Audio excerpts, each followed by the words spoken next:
आज मैं एक बहुत सामान्य तकलीफ़ के बारे में जिक्र करने जा रहा हूँ, जो देखी तो बहुत कम सुनी जाती थी पहले, लेकिन अब उसकी मात्रा बढ़ती जा रही है। अक्सर लोग शिकायत करते हैं, डॉक्टर साहब मेरी पत्नी, कोई कहेगा मेरी लड़की बहुत हाथ धोती है। उसको हर समय लगा करता है कि उसका हाथ गंदा है। वो एक बार हाथ धोएगी, फिर पलट के दोबारा हाथ धोएगी। कोई बताता है कि मेरी पत्नी को सफाई बहुत पसंद है, उसे हर समय अपना बेड गंदा नज़र आता है। बेड को पहले वो झाड़ेगी, तब भी विश्वास नहीं होगा, फिर उसे वो धोएगी और धो करके फिर सुखा के फिर बिछाएगी। कुछ महिलाएं तो लगभग रोज़ ही अपना बेड को धो करके फिर बिछा के तभी सोती हैं। क्या ये कोई बीमारी है? इसे एक ओसीडी का प्रकार कहते हैं, ऑब्सेसिव कंपल्सिव डिसऑर्डर। इसका ये शुरुआती लक्षण है। इसे शुरुआत में ही चेत जाना चाहिए। अगर शुरुआत में आप नहीं चेतेंगे तो ये तकलीफ़ बढ़ती चली जाएगी और बाद में एंग्जाइटी डिसऑर्डर और डिप्रेशन के रूप में सामने आएगी, जिसकी बहुत सारी दवाइयाँ करनी पड़ती हैं। लेकिन घबराने की कोई बात नहीं। अगर किसी महिला को ये परेशानी है, ज़्यादातर महिलाओं को होती है, पुरुषों को भी होती है, अलग अलग रूप में आती है। पुरुषों को कैसे आती है? पुरुषों को ये लगता है परफेक्शन। परफेक्शन मतलब मैंने काम ठीक से नहीं किया है, ताला बंद नहीं किया मैंने ठीक से, रुपए नहीं गिने हैं ठीक से, काम मेरा ठीक से नहीं निपटा है।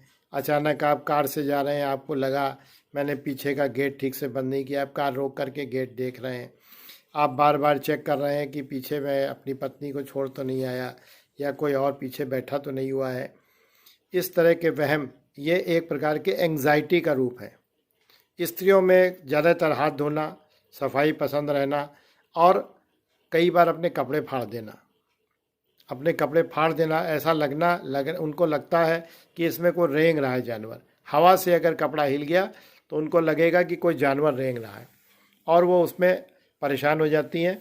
उनके माँ बाप इसको लेकर के बहुत चिंतित होते हैं और उनके पति, अगर वो शादीशुदा है तो उनका पति अक्सर या तो नाराज़ होगा और फिर डॉक्टर के पास पहुंचेगा, डॉक्टर साहब देखिए मेरी पत्नी अजीबोगरीब हरकतें करने लगी है। कोई टेंशन वाली बात नहीं, ये एक एंग्जाइटी डिसऑर्डर है जिसका शुरू में ही ध्यान करना चाहिए। अगर आपने शुरू में ध्यान नहीं किया तो ये बीमारी बढ़ती चली जाती है और बाद में ये ओसीडी का रूप, इस बीमारी का नाम है ऑब्सेसिव कंपल्सिव डिसऑर्डर, ओसीडी। अब इससे बचने के क्या तरीके हैं? बचने के तरीके, सबसे पहले जब ये बीमारी की शुरुआत हो, यानी हाथ धोना एक नॉर्मल प्रक्रिया है, सफाई हम सबको रखनी चाहिए, गंदा रहने वाले कोई अच्छे लोग नहीं होते।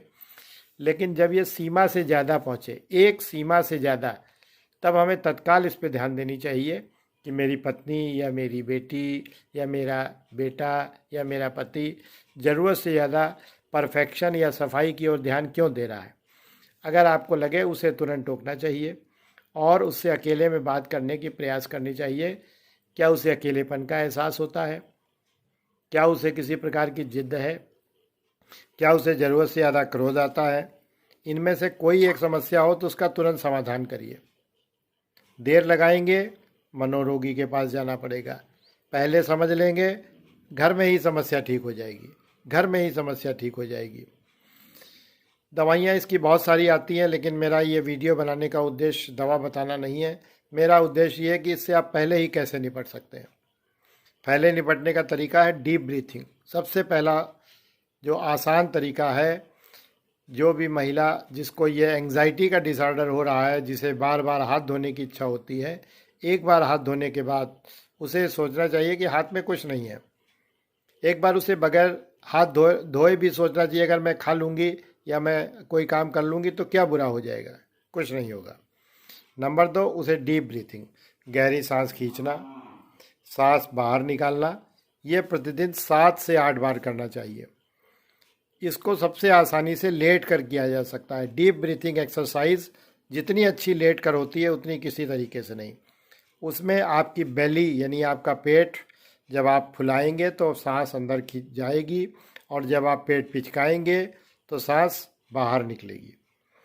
इस तरह से कम 7 से 8 बार, यानी कि 5 से 10 मिनट तक आपको रोज़ सुबह और शाम 2 बार करना चाहिए। ज़रूरत से ज़्यादा एक्सर्शन मत दीजिए, वरना बहुत थकावट होगी। ज़रूरत से ज़्यादा जोर सांस रोकने का प्रयास मत करिए। सांस केवल अंदर खींचना है गहरी, और सांस बाहर निकालना है ज़्यादा से ज़्यादा। ये एक्सरसाइज 2 बार करिए और अपने आप को सेल्फ कंसोलेशन, अपने आप को समझाइए।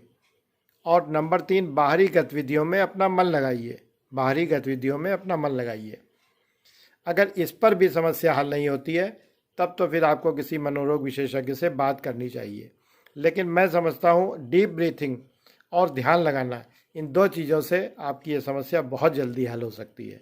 इसको एक बार आजमा के देखिए। मैं समझता हूँ ये बहुत आसानी से और बहुत शीघ्रता से दूर होने वाली समस्या है। राधे राधे।